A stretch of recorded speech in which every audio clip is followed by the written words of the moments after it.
ఇక formula ఈకే race కేసులో కీలక విషయాలు వెలుగులోకి వస్తున్నాయి. దానికి సంబంధించిన బ్రేకింగ్ చూస్తున్నాం.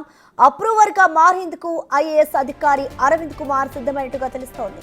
విషయాలన్నీ చెప్పేందుకు రెడీగా ఉన్నారని, కాకపోతే జైలుకు వెళ్లకుండా ప్రభుత్వమే రక్షించాలి అంటూ కూడా ఆయన విజ్ఞప్తి చేస్తున్నారు. గత ప్రభుత్వ ఒత్తిడితోనే 55 కోట్లు చెల్లించినట్లుగా వెల్లడించారు. ఓఆర్ఆర్ టెండర్ విషయాలు వెల్లడిస్తామని కూడా ముందుకొచ్చారు. ఈ విషయాల్లో సర్కార్కు అరవింద్ వరుస విజ్ఞప్తులు చేస్తున్నట్లుగా ప్రచారం జరుగుతోంది. అయితే మధ్యవర్తుల ద్వారా మెసేజ్లు పంపుతున్నట్లుగా టాక్ నడుస్తోంది.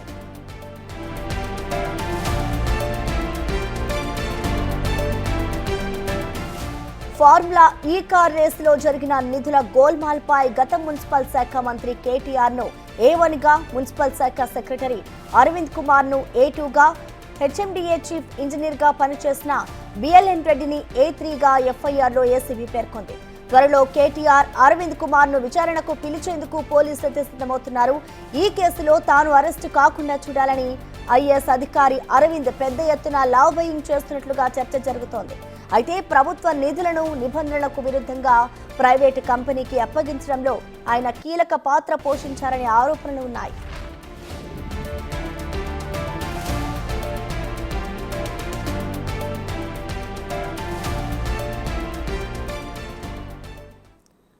దీనికి సంబంధించిన కంప్లీట్ అప్డేట్స్ ని మా ప్రతినిధి సురేష్ అందిస్తారు. సురేష్, చెప్పండి, ఈ కార్ రేసింగ్ అంశం ఏదైతే ఉందో దీనికి సంబంధించి అరవింద్ కుమార్ నేను అప్రూవర్ గా మారుతాను, కానీ నన్ను అరెస్ట్ చేయవద్దు అంటూ కూడా ఆయన గవర్నమెంట్ ని వేడుకున్నట్లుగా తెలుస్తోంది. సో మొత్తంగా అసలు ఈ కార్ రేస్ విచారణకు సంబంధించి ఏం జరుగుతోంది, డీటెయిల్స్ ఏంటి సురేష్?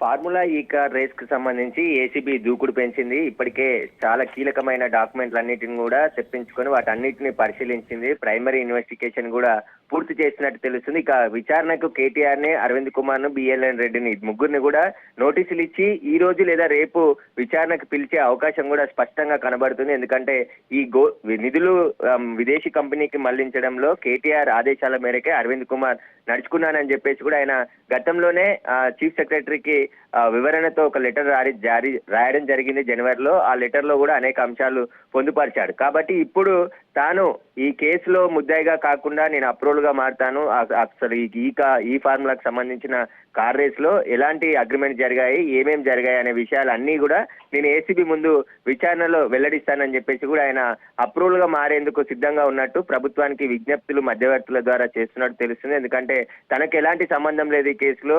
అప్పటి మంత్రి కేటీఆర్ ఆదేశాల మేరకే నేను నడుచుకున్నాను తప్ప నా వ్యక్తిగత ఆలోచన కానీ వీటికి సంబంధించిన విషయాలు కానీ నాకు ఎలాంటి సంబంధం లేదు. ఆ రోజు జరిగిన అగ్రిమెంట్లు కావచ్చు, ఒప్పందం కావచ్చు, హెచ్ఎండిఏ నిధులు జారీ కావచ్చు, వీటన్నిటికీ సంబంధించిన పూర్తి వివరాలు వెల్లడించడానికి నేను సిద్ధంగా ఉన్నాను. నన్ను అరెస్ట్ చేయకుండా చూడాలని చెప్పి ప్రభుత్వానికి మధ్యవర్తుల ద్వారా విజ్ఞప్తి చేస్తున్నట్టు తెలిసింది. ఎందుకంటే ఆయనకు సంబంధించిన పాత్ర పైన కూడా ఇప్పుడు ఎఫ్ఐఆర్ నమోదైంది. కాబట్టి A2 గా అరవింద్ కుమార్ ఉన్నాడు. అరవింద్ కుమారే ఈ నిధులను జారీ చేశాడు కేటీఆర్ ఆదేశాల మేరకు అని చెప్పేసి కూడా గుర్తించారు హెచ్ఎండిఏ అధికారులు. దీనికి సంబంధించి ఇప్పుడు అరవింద్ కుమార్ అప్రూవల్ గా మారితే ఖచ్చితంగా కేటీఆర్ బండారం అంతా బయటపడే అవకాశం ఉంది. అసలు ఈ ఫార్ములాకు సంబంధించి ఎలాంటి అగ్రిమెంట్లు జరిగాయి, అగ్రిమెంట్లు జరగక ముందే నిధులు విడుదల చేయడానికి గల కారణాలు ఏంటి, అప్పుడు చర్చల్లో ఏం జరిగింది, ఆ కంపెనీ ప్రతినిధులతో స్వయంగా అరవింద్ కుమార్ కూడా చర్చల్లో ఉన్నాడు. కాబట్టి ఆయన మొత్తం ఈ డీల్ అంతా కూడా సెట్ చేసినట్టు తెలుస్తుంది. కాబట్టి దీనికి సంబంధించి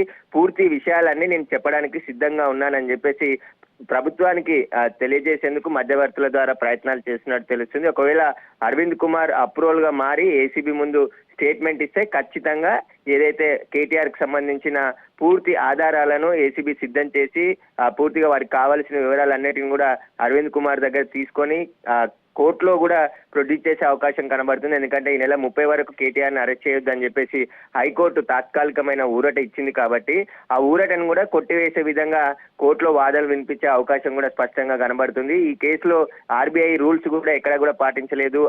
ఏదైతే ఫైనాన్స్ డిపార్ట్మెంట్ కి సంబంధించిన అనుమతి తీసుకోలేదు, కేబినెట్ ఆమోదం లేదు. కేటీఆర్ స్వంతంగా తాను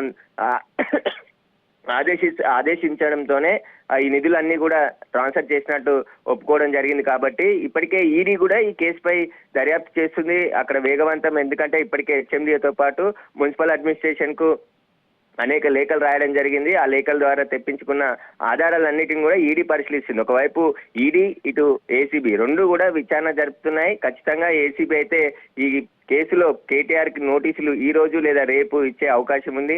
విచారణకు కూడా హైకోర్టు సహకరించాలని చెప్పి కేటీఆర్ కు స్పష్టమైన ఆదేశాలు ఇచ్చింది. కాబట్టి విచారణకు నోటీసులు ఇస్తే ఖచ్చితంగా ఆయన రావాల్సిందే, విచారణ ఎదుర్కోవాల్సిందే. అసలు ఏం జరిగింది ఈ ఫార్ములాకు సంబంధించిన అగ్రిమెంట్ లో అని చెప్పేసి కూడా పూర్తి వివరాలు ఆయన వెల్లడించాల్సిందే. కాబట్టి ఇప్పుడు అరవింద్ కుమార్ అప్రూవల్ గా మారడం చాలా కీలక పరిణామం అని చెప్పుకోవచ్చు. ఈ కేసులో ఆయన అప్రూవల్ గా మారితే చాలా విషయాలు బయటకు వచ్చే అవకాశం ఉంది. త్వరగా ఈ కేసులో చిక్కుముడులు అన్ని వీడే అవకాశం కూడా కనబడుతుంది. Thank you Suresh.